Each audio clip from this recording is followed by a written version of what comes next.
Olá, bom dia! Estamos iniciando mais um programa Resenha ao Vivo.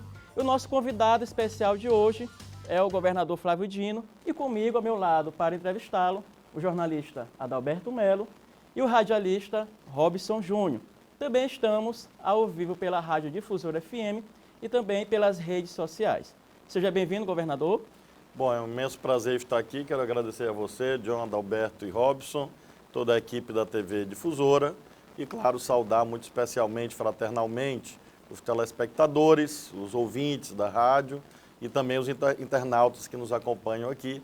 E estou à disposição de vocês para a gente conversar sobre o Maranhão e sobre o Brasil. Isso, vamos lá, governador. Um tema bem pertinente é relacionado no que concerne às estradas do Maranhão.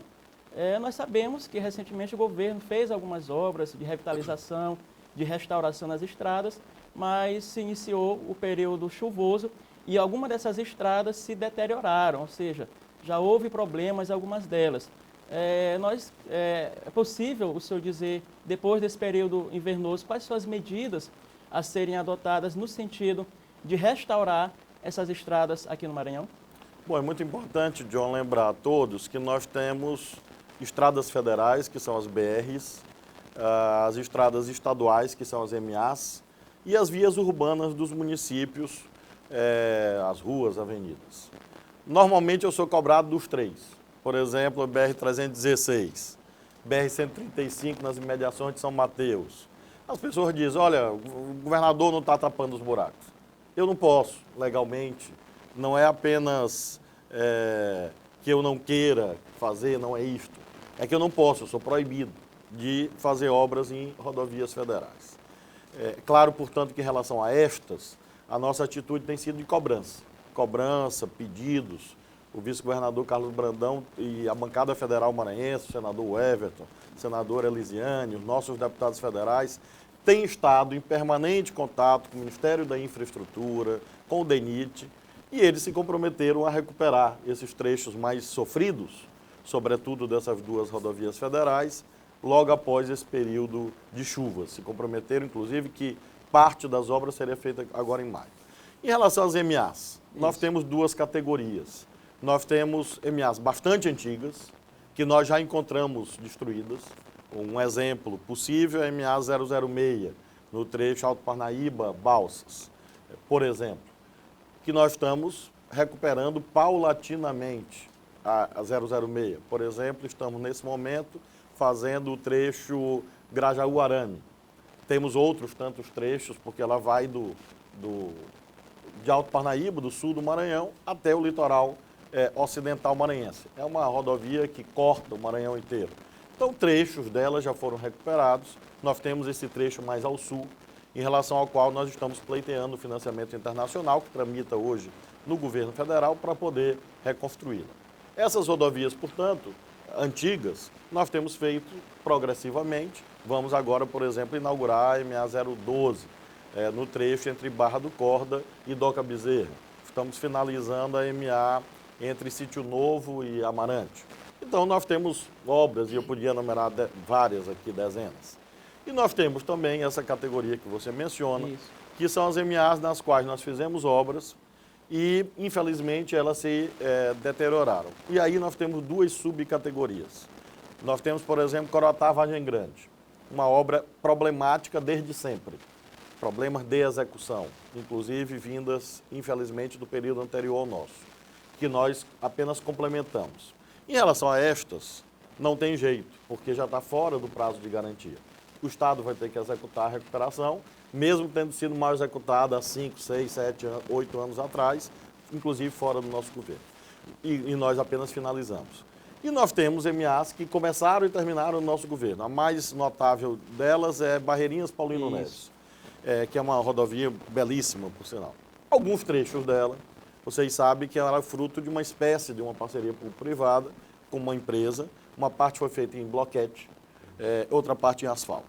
A parte de bloquete, de um modo geral, resistiu melhor do que a parte de asfalto. O que houve em relação a essa estrada, Barreirinhas Paulino Neves, erros de concepção de projeto e de execução de projeto, que aí sim, estando na garantia, serão recuperados agora. Erro da empresa, no caso. Erros do projeto, essencialmente, em alguns trechos. Não é ela toda, porque é Sim. importante esclarecer, porque diz, não, foi toda, não. Inclusive, erros, sobretudo, da altura da rodovia, porque a água, inclusive em razão do volume desse período, a água passou por cima. E, claro, ao passar por cima, levou o pavimento. A água é inimigo de pavimento. Então, em relação a esta e algumas outras, a garantia que eu tenho transmitido a toda a população é que o serviço será feito sem nenhum ônus para o Estado. Porque, nesse caso, está na chamada garantia contratual. Aquilo foi erro de execução, a empresa vai corrigir e, claro, a empresa sabe disso e vai providenciar essa recuperação. De modo que nós vamos fazer um programa bastante intenso agora, logo após o mês de junho, em relação às MAs. E, finalmente, em relação às ruas, vias urbanas, atribuição dos municípios. Eu tenho procurado ajudar desde sempre com o programa Mais Asfalto. Chegamos a praticamente todas as cidades do Maranhão. Agora, evidentemente, vivemos um tempo de trevas na economia brasileira e isso dificulta que eu possa, nesse momento de chuvas, estar presente em todos os municípios ajudando as prefeituras. Vamos ajudar? Vamos. Agora, não há ainda um cronograma. Se você me perguntar quando, não há cronograma, porque o nosso foco principal, nesse instante, são as rodovias estaduais, as MAs, que são da nossa atribuição, e com isso, depois, posteriormente, quando nós cuidarmos delas, aí nós vamos também ajudar os municípios no que se refere às ruas, que são de suas atribuições próprias, segundo a Constituição e as leis. Robson. Governador, Alcântara virou uma preocupação local, repercussão nacional e até internacional. De um lado, os royalties que chegarão, naturalmente, até porque a experiência de outros países onde há esse tipo de ação, melhoraram muito as cidades. De outro, a tradição dos quilombolas. Agora mesmo a TV Difusora estava trazendo um pouco dessa história dos quilombolas lá em Alcântara, no Câmara 4.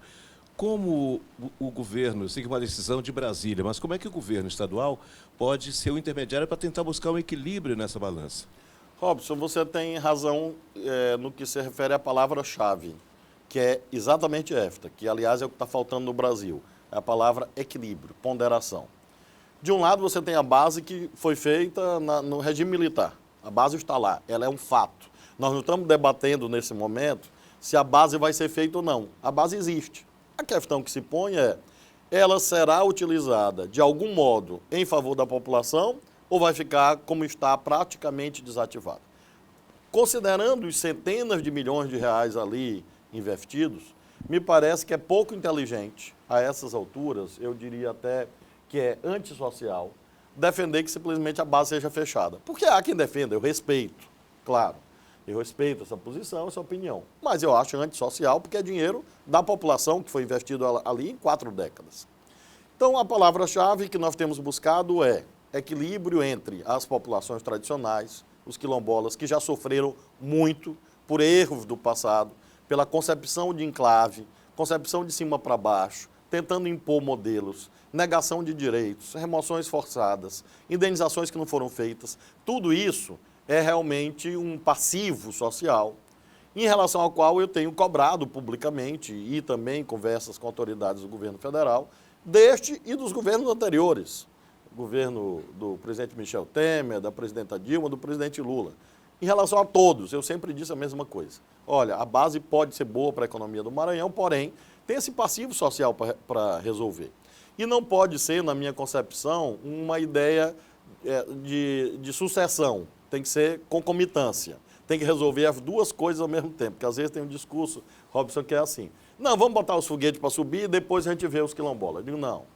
Para o foguete subir, vamos junto resolver aqui o problema da titulação, das indenizações, dos compromissos firmados há décadas atrás pelo governo federal, há 20 anos, 30 anos atrás, e que não foram cumpridos. Vamos resolver isto aqui e, ao mesmo tempo, viabilizar comercialmente a base. É esse equilíbrio que o governo tem buscado. Governador, um minutinho só, nós temos um depoimento de uma moradora da cidade de Alcântara, Maria José. Vamos acompanhar. O sentimento desta comunidade para mim é como um filho. Não encontra em lugar nenhum mais, entendeu? Você perdeu aqui, você não encontra mais. Em lugar nenhum, é que nem um filho. Você perde um filho, você pode ter vários, mas nenhum vai substituir aquele que você perdeu. Então, para mim, o sentimento é dessa maneira. É raiz. É raiz, entendeu? Não tem lugar nenhum. Aqui, se eu for no mangue, no garapé, eu sei onde eu vou sentar o pé com muito cuidado, porque eu sei que tem caraca ali dentro d'água. Já você que não tem esse conhecimento, não convive na comunidade, você pode se adoecer facilmente. Tá entendendo? Até no banho na praia, você pode se afogar, porque você não sabe onde a correnteza é forte, aonde tem um peral, que a gente chama parte funda. Tá entendendo? Então a gente tem esse conhecimento com uma palma da mão. Entendeu? Porque é seu lugar. É meu lugar. Nascida e criada desde pequenininha para ir para todos os lugares. Então, quer dizer, é um conhecimento que nós temos dentro da nossa comunidade que ninguém tem, entendeu? É nosso. Adalberto. A Maria José, governador, é de Mamuna, aquela comunidade que está ameaçada, inclusive, de ser retirada de lá, com ampliação, se acontecer no caso do espaço da base. E temos casos, quer dizer, esse é um trecho de um câmera 4 que foi exibido pela difusora, de pessoas que já estão lá nas agrovilas. O senhor conhece bem essa realidade e a gente parece que não aprende com os erros do passado, né? Até que ponto? Qual é o limite que existe? É claro que a Constituição Federal, ela estabelece lá esses limites, mas em que medida o Maranhão pode, de fato, intervir nesse debate, já que há um acordo já firmado nos Estados Unidos pelo governo federal? Bom, nós temos procurado intervir no sentido do equilíbrio, da ponderação, da mediação. Poder decisório que o Estado tem, legalmente falando, é nenhum. É um projeto federal, licenciamento federal. A titulação dos quilombolas é federal, porque é feita pelo INCRA e pela Fundação Palmares. Então, não é algo que eu possa resolver. Eu até disse no seminário que nós fizemos com eles, eu disse, olha, se fosse eu já tinha resolvido. Resolvi amanhã. Exatamente em busca desse meio termo. Infelizmente, como você diz, erros do passado fizeram com que pessoas como Dona Maria tenham o justo receio de serem privadas de direitos básicos, fundamentais, elementares. O que eu tenho dito publicamente e disse também para as autoridades federais quando tive a oportunidade, porque eles também não me consultaram formalmente. Nós fizemos um evento aqui, eles vieram, e aí, nessa ocasião, com a presença das autoridades federais que dirigem o programa, eu disse a eles, olha, não há nenhum sentido em falar agora em ampliação de base, porque não há necessidade. Como é que você vai ampliar uma coisa que não está funcionando? Eu perguntei já 20 vezes, eu digo, minha gente, do jeito que a base está hoje, com os danos que infelizmente já foram produzidos às populações tradicionais. O foguete pode ser lançado? Pode. Até 3. 3 plataformas. Então, para que com essa ideia de fazer ampliação? Para deixar pessoas na insegurança jurídica, insegurança familiar. Você tem que resolver o passivo social. Resolver o passivo social e, ao mesmo tempo, viabilizar os passos atinentes às salvaguardas tecnológicas, com os Estados Unidos e com outros países que eventualmente se interessem, para viabilizar aquilo que o Robson falava, a ideia dos royalties, enfim, a própria movimentação da economia local, esses compromissos já anunciados desde que eu tinha 13 anos de idade, eu tenho 51. A primeira palestra que eu assisti sobre a base de Alcântara foi em 1981, nós estamos em 2019. E esses compromissos, infelizmente, pouco evoluíram. Então, acho que, querendo o governo federal, entendendo isso, que as autoridades federais com as quais conversei, demonstraram que tinham entendido e concordado.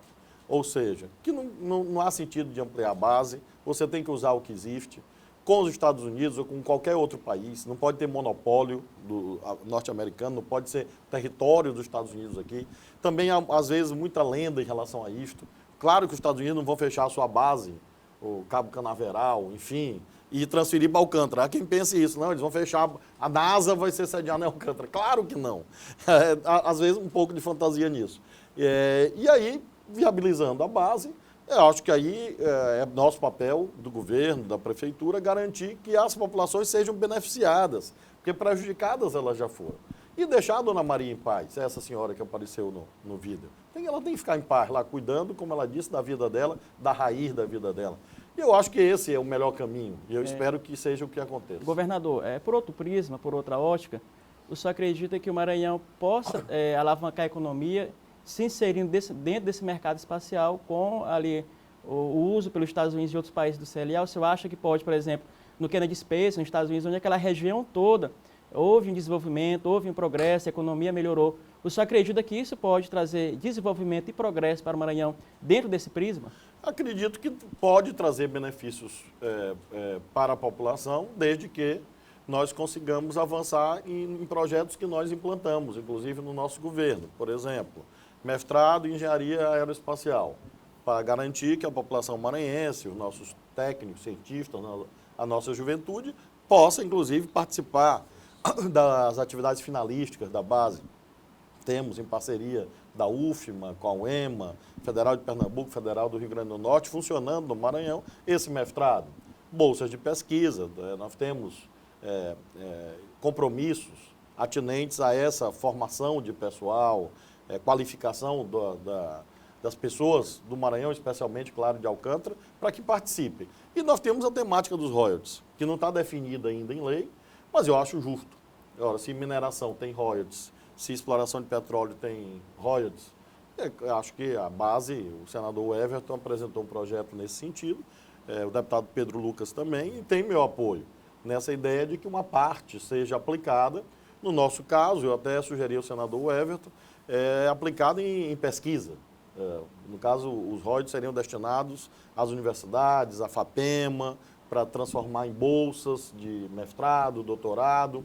Acho que esse é um benefício, além, claro, da movimentação econômica, que isso pode gerar na cidade de Alcântara. Então, resolvido esse passivo social, acho que a base funcionar é melhor do que ela não funcionar, na minha visão. Ok, governador, só um instante, vamos a um rápido intervalo, daqui a pouquinho a gente volta, não mude de canal, daqui a pouquinho mais entrevista, mais resenha com o governador Flávio Dino. É só um instante.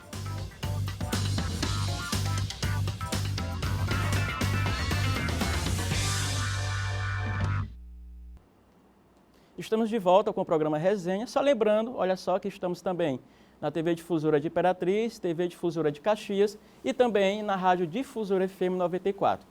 E redes sociais. Governador, falando em redes sociais, ontem surgiu em grupos de WhatsApp, no Facebook, no Instagram, uma notícia de que o senhor teria aumentado a verba, um valor para os presidiários, ou seja, até colocaram, intitularam Bolsa Bandido, que o senhor teria intitulado Bolsa Bandido, implantado Bolsa Bandido no Maranhão, que teria aumentado. Né? Isso, até uma foto. Isso é verdade, governador? John, infelizmente a internet é uma invenção que tem coisas positivas, mas também há pessoas que usam para o mal, para o cometimento de crimes. É o caso. Essa é uma versão criminosa, fruto de mentes deturpadas, que procuram transformar a mentira em arma política. Isso nunca existiu. Aquela foto é de um evento de 2 ou 3 anos atrás.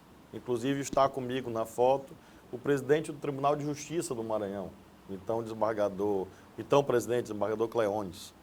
E nós estamos ali, vejam vocês, cumprindo a lei. É um caso sui generis, porque um grupo que se acha de apoiador do governo federal, essa extrema-direita que está aí, me critica por cumprir a lei de execução penal. O que a lei de execução penal, vigente desde 1984, e é uma lei federal, diz? Que o preso que trabalha tem direito a 2/3 do valor do salário mínimo, que é repassado para a sua família, é depositado por uma conta, poupança, enfim. Isso está na lei há algumas décadas. E deve ser cumprido, e é cumprido, em outros estados, inclusive. Aquela foto nada mais é do que a entrega para um grupo de presos que estavam fazendo blocos de cimento, que trazem economia para o estado, porque esses blocos de cimento são usados aí em ruas, há centenas de ruas, na ilha de São Luís, em outros municípios, que foram, vou citar uma, Rua da Matança, lá no Anil, e tem centenas. Eu fui inaugurar em Povoados, em Santo Amaro, em Primeira Cruz. São esses blocos feitos pelos presos. E o evento era alusivo a isto. Alusivo ao fato de Pedrinha ter sido retirado da lista das penitenciárias em que se cortava cabeças. É isso que essas pessoas querem? Querem a volta ao passado? Em que os presos praticavam canibalismo, violência? Era isso que eles querem? Aterrorizavam esta cidade aqui? Porque às vezes a gente esquece, Adalberto. Tinha toque de recolher antes do nosso governo, a cada 15 dias. Não, os presos mandaram tocar fogo em tudo, aí as pessoas saíam correndo, tiram os meninos das escolas. Era esse o clima. E nós, graças a Deus, conseguimos, mediante um trabalho sério no sistema penitenciário. Claro que ele não está nos padrões ainda que a lei determina que nós cheguemos, mas nós estamos caminhando para isto. E os resultados aí estão. Eu fui convidado para ir uma das principais universidades do mundo, a Universidade de Harvard, em Boston, nos Estados Unidos, falar sobre o sistema penitenciário como uma referência positiva de um trabalho bem feito. Pois essas mentes criminosas resolvem atacar uma coisa que deu certo, que é esse trabalho que nós estamos fazendo, de reforço da segurança, da autoridade do Estado, mas, ao mesmo tempo, abrir a oportunidade de estudo e trabalho, que é isso que a lei manda e que está dando certo. Então, realmente, eu lamento muito que pessoas se dediquem a querer que Pedrinhas volte para o passado. Não voltará, enquanto eu for governador. Eles podem ir para a rede social, mentir, etc., mas nós vamos continuar a linha. Qual é a linha? Segurança, autoridade, oportunidade de trabalho, oportunidade de educação, que é o que garantiu que Pedrinhas hoje praticamente tem índice zero de fuga, de mortes, de violência, bem diferente daquilo que era o passado. E essas pessoas querem a volta do passado, mas não conseguirão. Robson. Governador, Itaqui, nesse momento quem está caminhando pela Orla, Avenida Litorânea, está observando ali algo em torno de 30, 40, eu já conferi até 50 navios esperando a hora de chegarem nesse porto. A importância dele, eu estou vendo que até agora nós tivemos uma movimentação aí de 10 bilhões de reais, agora no início, quarto mês do ano. Como é que fica essa história? Muito se falou também, o governo federal vai tomar de conta, vai administrar, vai tirar das mãos do Estado. Como é que está essa história? Bom, em relação ao Porto do Itaqui e também o Porto da Vale, o Porto da Alumar, nós temos tido um crescimento de movimentação, fazendo com que, ano a ano, os recordes tenham sido quebrados. No caso do Porto do Itaqui, ano passado, nós tivemos um dos maiores crescimentos do país, entre os 3 portos que mais cresceram no Brasil. Quebramos o recorde, mais uma vez, de carga movimentada, quase 23 milhões de toneladas movimentadas no Porto do Itaqui, fora Vale, Alumar, etc. Conseguimos melhorar muito a eficiência do porto. Pusemos fim a esquemas de desvio de dinheiro que existiam dentro do Porto do Itaqui, que é importante dizer isto. Acabamos com isto. E com isso, a gestão do Porto do Itaqui hoje é respeitada nacional e internacionalmente. E isso faz com que outros operadores queiram crescentemente investir no porto. Ontem foi cravada a primeira estaca de ampliação do Tegran, do terminal de grãos, a fase 2 do Tegran. A fase 1 foi inaugurada já no nosso governo, inclusive com a presença da presidenta Dilma. A fase 2 começou ontem. Nós temos R$1 bilhão de investimentos no Porto do Itaqui, entre investimentos próprios e investimentos privados.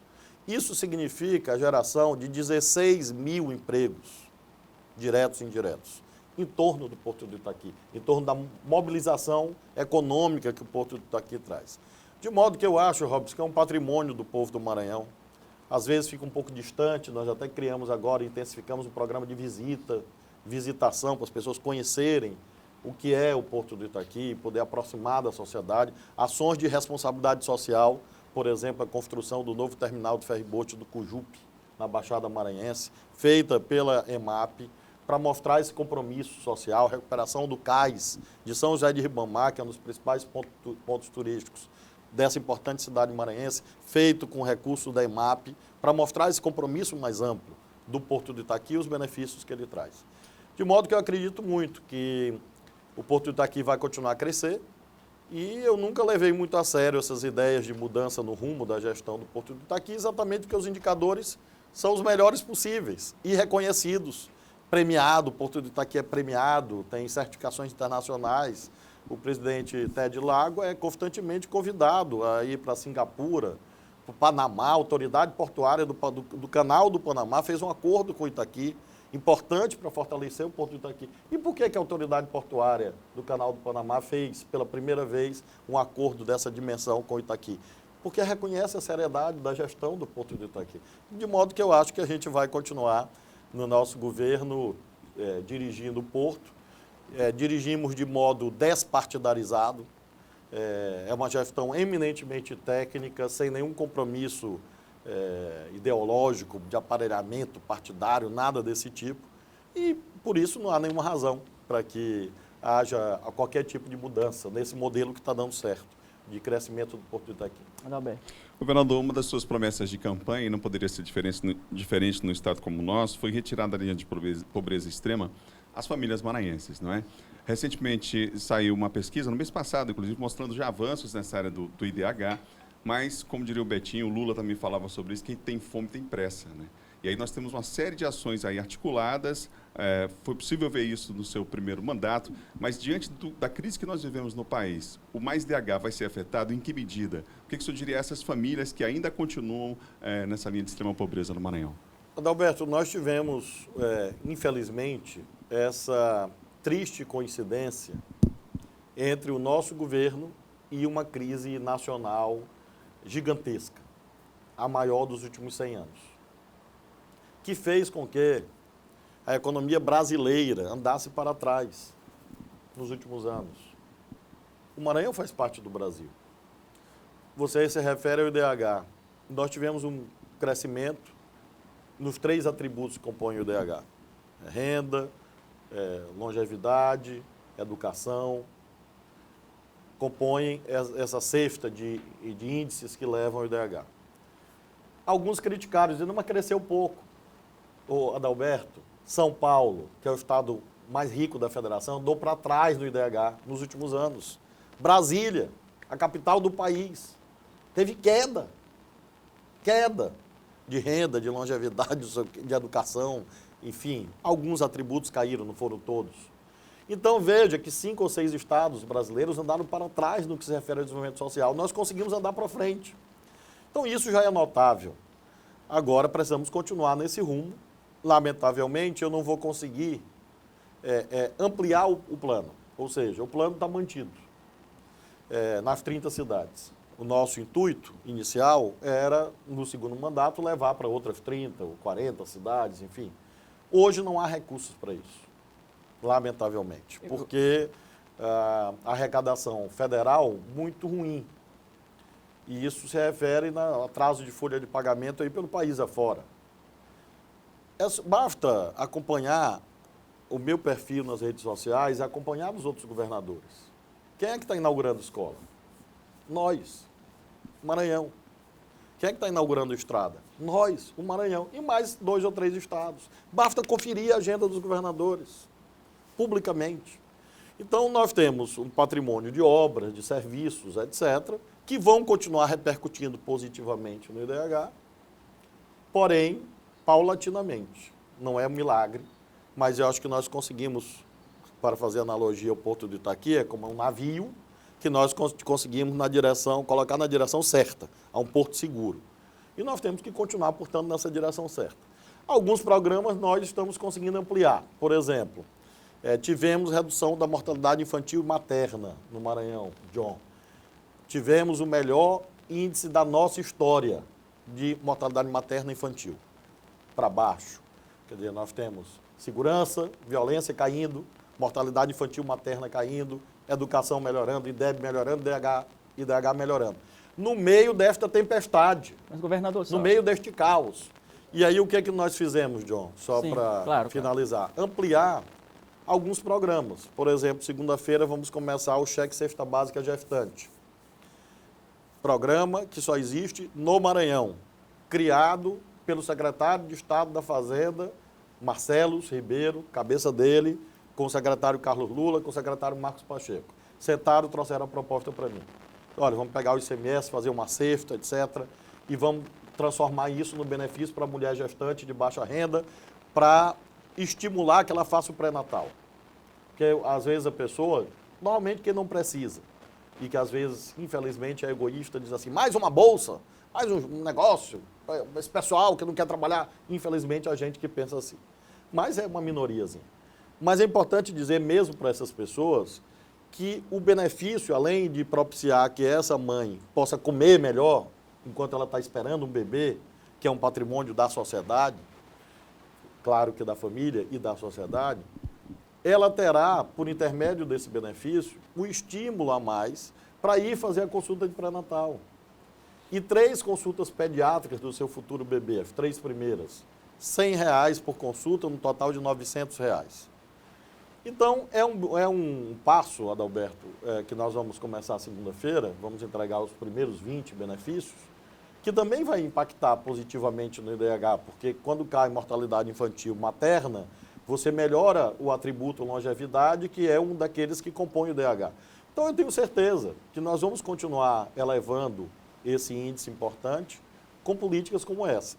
Lamentavelmente, eu não posso te afirmar nesse momento que nós vamos criar outros tantos programas, porque exatamente nós estamos num momento de extrema escassez e tanto é que outros estados não têm esses programas. São programas nossos aqui e programas que eu tenho certeza que são patrimônios que depois ninguém vai mexer, porque vão se consolidar como referências positivas de políticas sociais. Governador, um dos motes da sua campanha foi justamente erradicar a extrema pobreza no Maranhão. Há um dado do IBGE que mostra que no seu governo, na sua gestão, o índice de extrema pobreza aumentou para 51%. E além disso, claro, segundo o IBGE, esses dados, não sei se eu contesto ou não, mostra que também, além desses 51%, o aumento da extrema pobreza no Maranhão, há também 80% da população que não tem acesso a saneamento básico. A que se deve a isso, governador? No que se refere ao saneamento básico, é um problema do Brasil.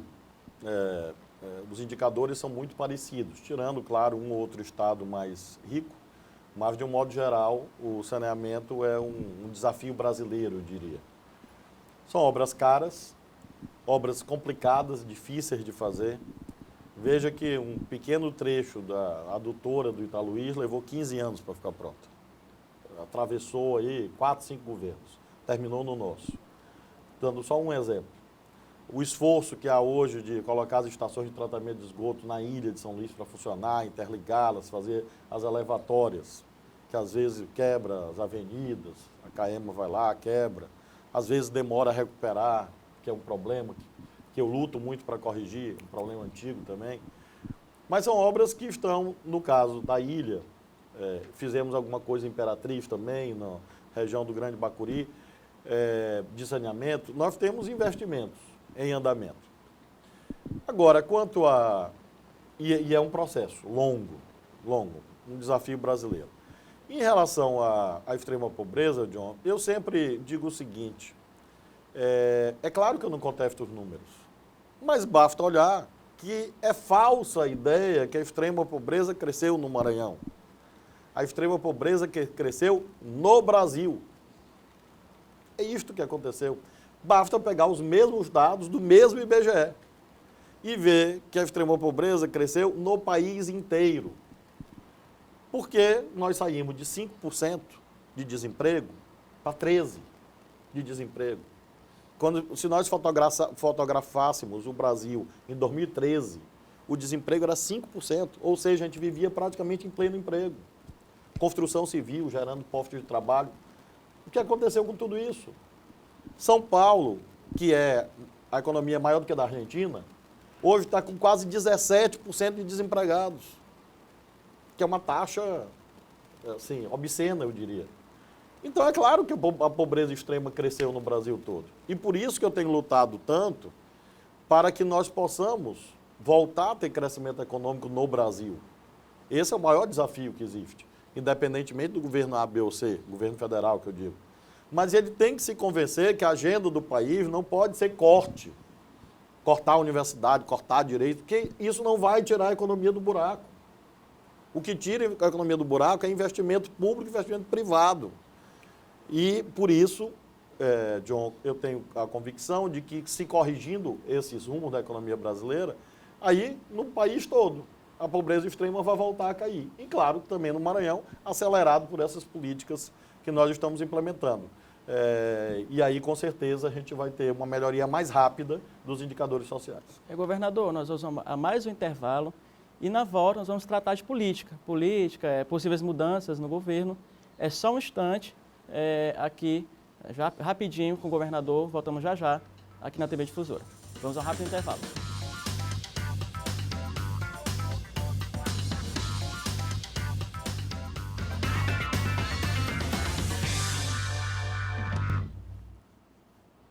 Estamos de volta com o programa Resenha, lembrando que estamos além da TV Difusora São Luís, Imperatriz Caxias, Rádio Difusora FM e também redes sociais.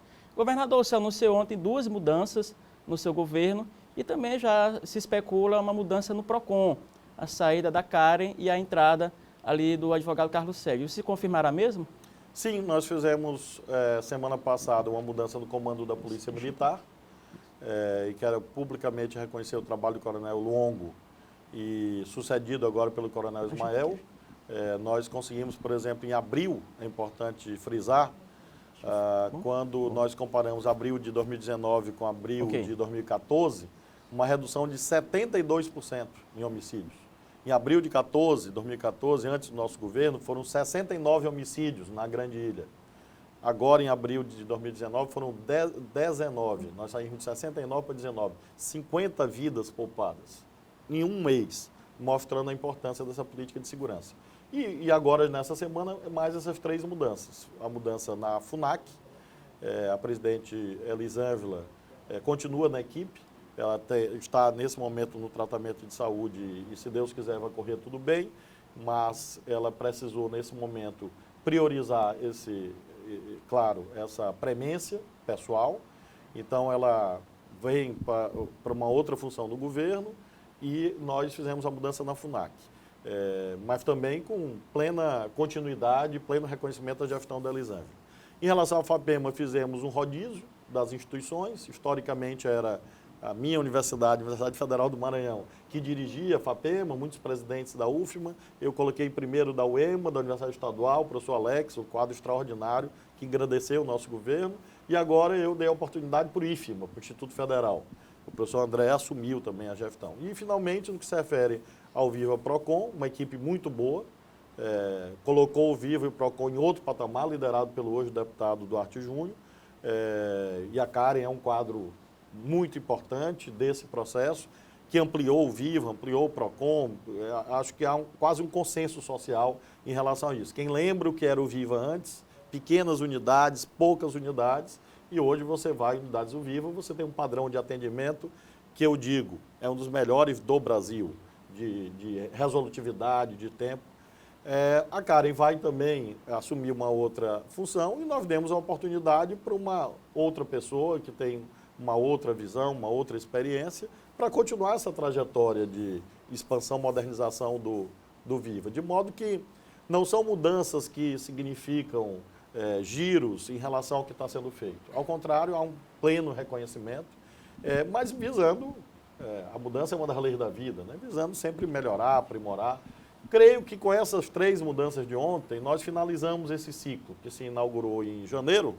Acho que nós agora, pelo menos, não tem mais nada programado. São mudanças que eu vinha anunciando desde o ano passado, né? Eu disse, olha, vamos fazer progressivamente, porque o governo é o mesmo. E então, nós praticamente nesses 4 meses, né, fevereiro, março, abril, maio, agora, finalzinho de abril, acho que concluímos essa fase de mudanças no governo. Robson. Governador, naquela série de entrevistas do ex-presidente Lula, o Repórter Difusora foi o programa escolhido do Maranhão, e quando falávamos sobre Flávio Dino, para ele falava primeiro da amizade, do trabalho, que foi um grande colaborador em vários momentos na parte judiciária, e eu provocava sobre o que ele achava da sua performance aqui no Maranhão. E ele disse, eu já falei para Flávio que ele deveria olhar o Brasil um olhar mais ampliado, sair mais do Estado e abrindo um olhar mais sobre o Brasil. E aquilo deixou ali, mais ou menos, na minha cabeça, eu acho que dos ouvintes que nos acompanharam, que ele anunciou uma possibilidade de uma pré-candidatura em nível nacional. O senhor tem até falado que não, o senhor foca aqui. O senhor muda de ideia? Qual é o que o senhor pensa para o futuro? Embora nós estejamos hoje no 4º mês apenas de um segundo mandato. Robson, a questão central é essa. As coisas têm tempo, o tempo certo de acontecer. E realmente hoje, às vezes até de eleição municipal, que já é ano que vem, eu acho que tem muita especulação fora de hora e fora de lugar. Imagina uma eleição nacional no meio deste tumulto, que vai ser em 2022. Mas é inegável que o senhor tem ganho uma dimensão muito grande. A gente tem acompanhado empresas, grandes veículos de comunicação que têm colocado o senhor ali na pauta quase que permanente. Isso é fruto, eu acho, Robson, sobretudo, do reconhecimento do trabalho feito no Maranhão. É um trabalho sério, honrado, honesto e que tem produzido bons resultados. Às vezes, claro, ninguém é obrigado a gostar do governo, como ninguém é obrigado a gostar de ninguém. Mas, de um modo geral, fora do Maranhão, e aqui, claro, no Maranhão, tanto que eu fui, graças a Deus, reeleito, há esse reconhecimento, que não é um trabalho perfeito. Perfeito só Deus. Mas que é um trabalho positivo. E claro que, sendo o Maranhão historicamente visto como um local de problemas, isso chama atenção. Então, se o principal fator é o trabalho, feito aqui no Estado, o que é que eu devo fazer? Continuar focando o trabalho aqui no Estado, porque esse é o centro. Então, eu tenho feito entrevistas, debates. Outro dia eu fiz uma brincadeira no evento partidário, né? Brincando com dieta, com perda de peso, esses assuntos que a Adalberto entende. E aí, o que aconteceu? Transformaram, não, o Flávio lançou candidatura. Não existe isso, minha gente. Eu tenho 51 anos, eu considero que eu estou no auge da minha juventude. Mas, ao mesmo tempo, já tenho uma certa experiência para saber que é totalmente fora de hora cogitar disso com tanta antecedência. E no meio desse tumulto brasileiro, ninguém sabe nem quais são os partidos que vão existir, o governo federal muito fragilizado, a própria situação do presidente Lula, situação jurídica, política. Então, essas águas aí tem que rodar bastante para a gente poder ter um enfoque nisso.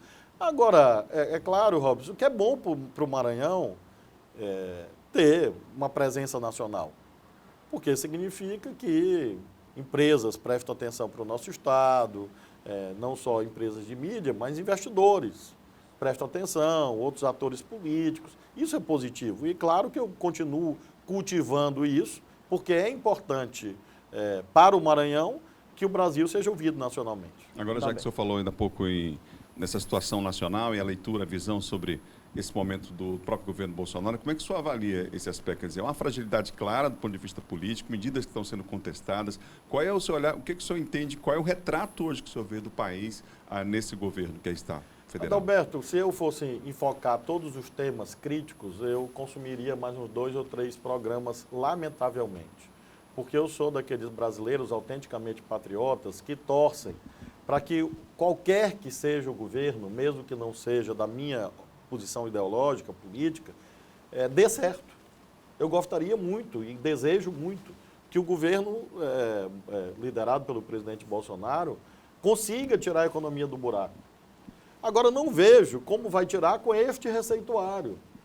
Tirar a aposentadoria do povo pobre, acabar com o benefício assistencial, mexer em aposentadoria por invalidez e pensão por morte, tirar os benefícios de quem menos tem. Agora atacar as universidades, atacar o conhecimento, o saber acadêmico.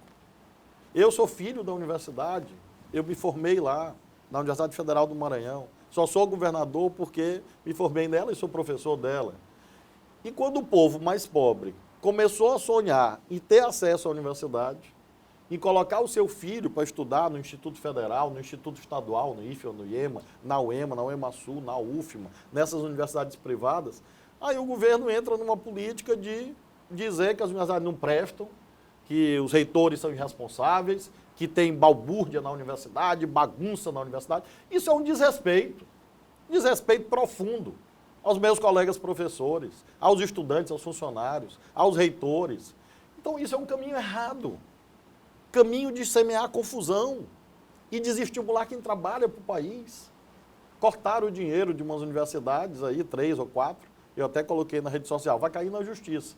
Porque disseram que era por mau desempenho. Aí foi feito um ranking, elas estavam entre as melhores do país, as universidades. Então, com esse tipo de caminho de confusão, de conflito, acho que, lamentavelmente, as coisas não vão na direção certa.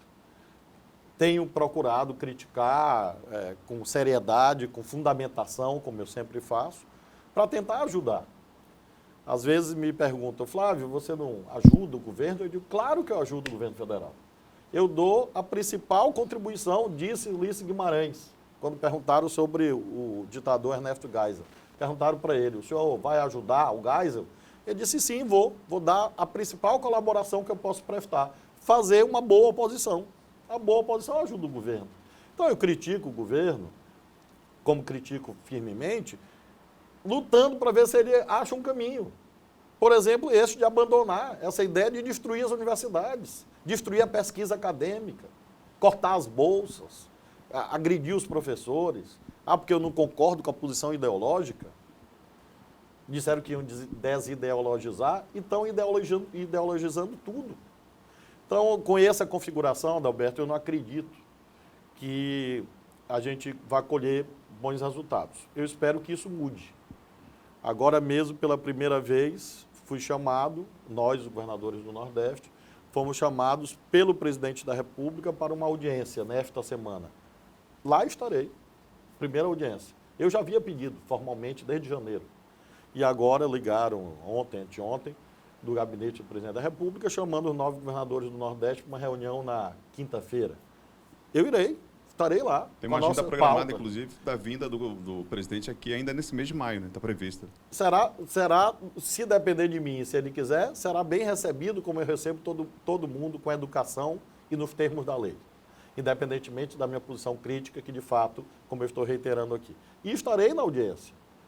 Vamos reunir com o presidente do Senado, o presidente da Câmara, na quarta-feira, o presidente do Supremo e o presidente da República. Ele marcou, eu lá estarei, exatamente dizendo, olha, nós temos o Fundeb, Fundo Nacional de Financiamento da Educação Básica. Vai acabar agora. Vai acabar com a educação dos municípios, se não for reeditado. Até hoje o governo federal não tem uma proposta. O Fundeb acaba ano que vem. Acaba a sua vigência. E aí quem é que vai bancar as escolas dos municípios? Eu resolvo a minha rede estadual. E as redes dos municípios, que são fundamentais para as criancinhas? Já era para o governo federal, em vez de estar brigando com a universidade, de modo irresponsável, ter uma proposta, um projeto de lei, apresentar ao Congresso, olha, nós queremos assim, queremos desse jeito. É isso que nós vamos dizer na reunião. Presidente, olha, a pauta é essa aqui, ó. É investimento, é resolver o problema da educação. E eu espero que funcione. Né? E, governador, aí em termos da questão nacional, nós temos a reforma da Previdência em voga aí, relacionada, por exemplo, eles dizem que querem arrecadar 1 trilhão em 10 anos. Hoje nós temos um déficit previdenciário chegando a 300 bilhões, 50 bilhões por ano. Por outro lado, o ex-senador Paulo Paim defende que não há déficit previdenciário. A DRU, a DRU, a desvinculação das receitas da União, poderia suprir essas necessidades, isso é uma negação. O senhor defende a reforma da Previdência de que ponto de vista? Acho que o governo federal errou muito na sua proposta, porque esse 1 trilhão e 200 bilhões de reais que se pretende arrecadar, que o governo federal pretende arrecadar, é sobre exatamente os mais pobres. E claro que a gente não pode concordar com isso. E não há nenhuma proposta para melhorar o perfil da arrecadação no que se refere, por exemplo, aos bancos. Lucros astronômicos. Eu defendo uma reforma da Previdência em que, por exemplo, os bancos paguem mais para a Previdência, para pagar a aposentadoria dos trabalhadores rurais. Porque eles não estão lucrando aí há décadas. Como eles empregam menos, por causa da automação bancária, internet, caixa eletrônica, se você pegar a contribuição previdenciária dos bancos hoje, é menor do que há 2 décadas atrás, porque eles empregam menos gente por causa da automação bancária. Você tinha que corrigir isso. Então, senti falta de medidas de justiça social. Acho que houve um equívoco monumental ao tirar os militares da reforma, porque é inexplicável. Quer dizer que a dona Maria, aquela que a gente viu no vídeo, vai ter mudança nas suas regras. E os militares não, por quê? Porque o presidente é militar? Porque tem militares no governo? Isso não é justo. Então, acho que houve uma derrapagem na modulação da proposta e criou um ambiente ruim. Teria que limpar a proposta desses absurdos, colocar outros itens, como esse que eu mencionei, da tributação do sistema financeiro, dos bancos, para aí criar um ambiente melhor. Porque existe, de fato, um déficit previdenciário no que se refere aos chamados regimes próprios, regimes dos servidores públicos, municipais, estaduais, federais. Em relação ao regime geral, que é o INSS, o senador Paim tem razão. Na verdade, o déficit se produziu em razão da recessão econômica e do desemprego. Se você fotografar hoje, o regime geral tem déficit. Claro, 13% de desempregados, 16% de desempregados, quase 17% de desempregados em São Paulo. É claro que isso gera déficit previdenciário, porque as pessoas não estão trabalhando. Então, eu não mexeria no INSS e criaria um debate assim, nacional mais sereno em torno dos regimes próprios. O governo foi por um outro caminho e acho que isso criou um ambiente de muita dificuldade. Muito seguramente, John, a reforma enviada pelo governo federal não será aprovada tal como foi enviada pelos deputados e senadores. Graças a Deus, porque vão evitar, os deputados federais e senadores vão evitar genocídio, tragédias sociais que ocorreriam se a proposta fosse aprovada nos termos em que foi enviada. Adalberto. Governador, essa semana agora começa a semana quente na política. Nós temos a possibilidade aí na Assembleia, já foi aprovada, a antecipação da eleição da mesa diretora da Casa. O senhor costuma dizer que assuntos do Legislativo eles devem se resolver lá no Legislativo. Mas que leitura o senhor faz disso? Há, inclusive, a possibilidade do atual presidente da Casa, Otelino Neto, ficar no comando da Assembleia até 2022. No caso do Legislativo Municipal, a gente já teve uma antecipação também quando da eleição do atual presidente. Isso às vezes não dá uma confusão na cabeça do eleitor de imaginar, vem cá, até 2022 não estão antecipando muito tudo, não? Essa é uma tradição dos parlamentos em vários estados, vários municípios, e inclusive no Maranhão. Outras antecipações já foram feitas na própria Assembleia. Ou seja, se fosse a linguagem jurídica, eu dizia que tem jurisprudência na Casa. E, de fato, é uma decisão dos deputados, não é uma retórica minha, apenas, assim, simbólica. É uma prática que eu tenho. Houve um tempo, Adalberto, que os deputados desse Estado não podiam sequer apresentar projeto de lei, porque quando apresentava era vetado pelo governador. Eu sou o governador que mais sancionou projetos de lei de deputados da oposição. Deputados que criticam o nosso governo de manhã, de tarde, de noite, às vezes até de modo falso, com fatos que não são verídicos. Mas, quando vem um projeto de lei positivo, eu sanciono. Nunca vetei projeto de lei de deputado da Assembleia por critério partidário. Dezenas de projetos de deputados da oposição foram sancionados por mim, coisa que não era feita antes. Então, eu respeito, de fato, a autonomia do Legislativo como poder.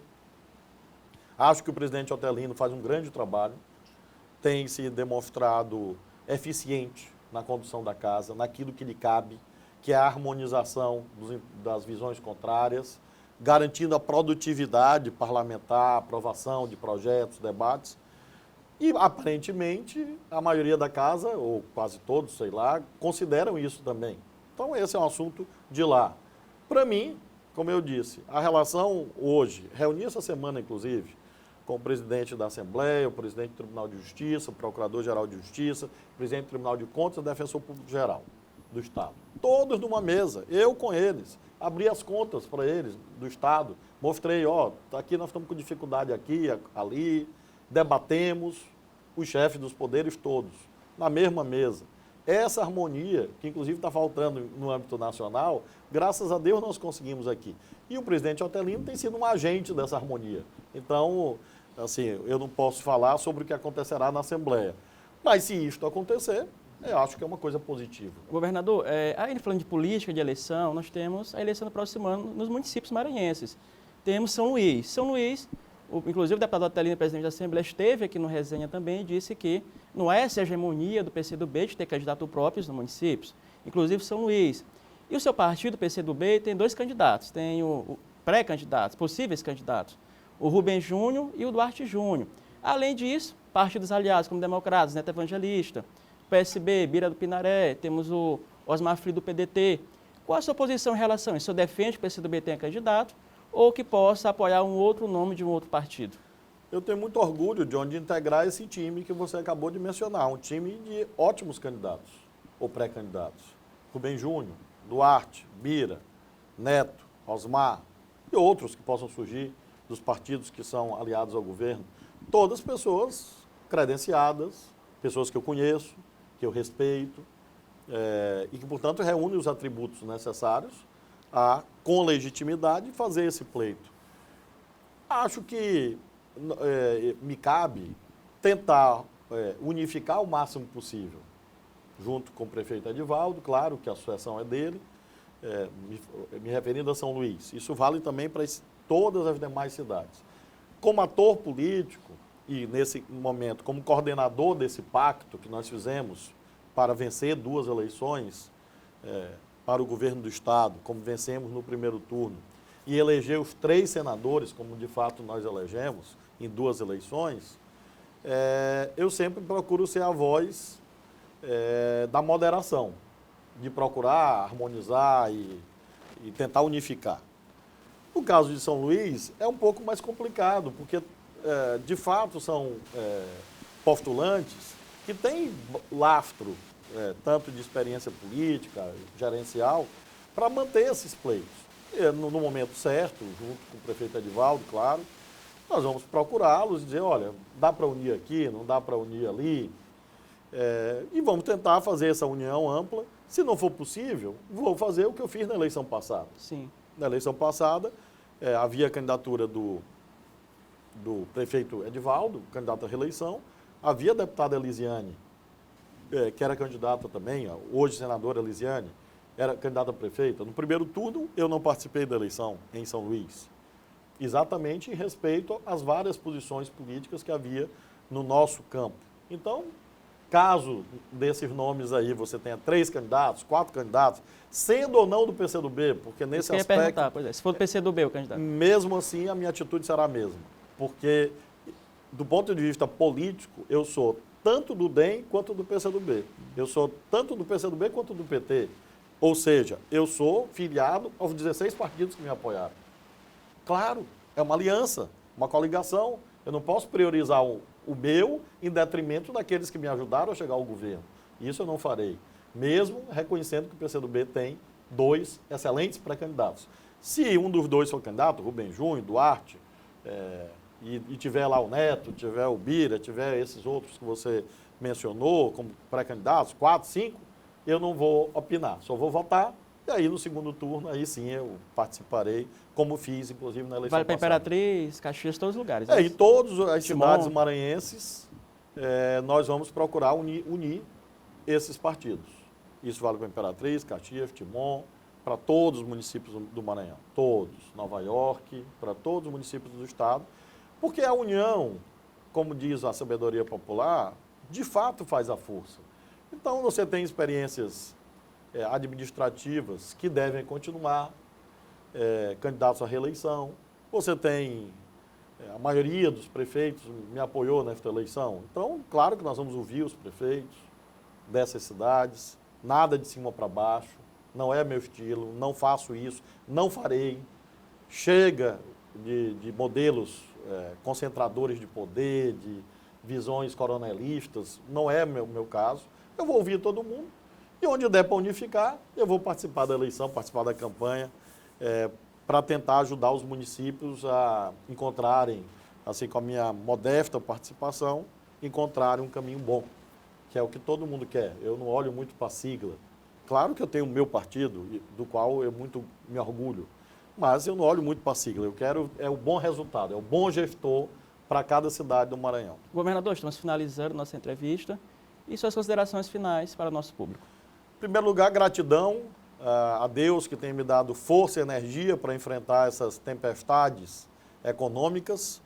Gratidão ao povo do Maranhão que tem sido generoso e compreensivo em relação a essas intempéries. Como disse, vivemos uma das maiores crises da história brasileira, do ponto de vista econômico, recessão aguda, desemprego em todo o país. O Estado do Maranhão consegue ser visto hoje como exemplo de boa gestão, isso todos dizem nacionalmente, porque conseguimos manter as coisas de um modo geral funcionando, as políticas públicas, direitos, programas. Estamos lutando muito para manter esse caminho. Temos assistido, lamentavelmente, ano a ano, a situação econômica do país piorando, desde que eu assumi praticamente. Ou seja, já a essas alturas, 3 presidentes da República, e a cada ano os indicadores de atividade econômica, de desemprego piorando. Isso é um condicionamento muito forte que atrapalha a nossa gestão. Ainda assim, nós vamos continuar com muita esperança de dias melhores para o Brasil e, ao mesmo tempo, muita fé, porque, de fato, ela move montanhas. Se ela move montanhas, é claro que ela pode e deve mover essa quadra que o Brasil atravessa de conflitos, de dissensos, de desacertos, divergências, às vezes desarrazoadas, e encontrar um caminho bom para o Brasil que vai nos ajudar aqui no nosso estado, no nosso amado Maranhão, e a população pode ter a certeza de que continua a contar com um governador que trabalha muito, com uma equipe que trabalha muito, um governador honrado, honesto, que se dedica obstinadamente todos os minutos para obter bons resultados para a população. Ok, governador, nós agradecemos sua presença aqui no Resenha, agradecemos ao radialista Robson Júnior, jornalista Adalberto Melo, e também ao nosso público de casa, de Caxias, de Imperatriz, de todo o Maranhão, nossos ouvintes da Rádio Difusora FM das redes sociais, e nós voltamos, temos um encontro marcado no próximo sábado aqui, às 9 horas também, na TV Difusora no Resenha. Nós agradecemos a todos. Segunda-feira, Adalberto, no Bom Dia, os melhores momentos, todos os detalhes. E voltamos, portanto, no próximo sábado, às 9 horas, aqui na TV Difusora. Um grande abraço. Deus abençoe a todos. Amém.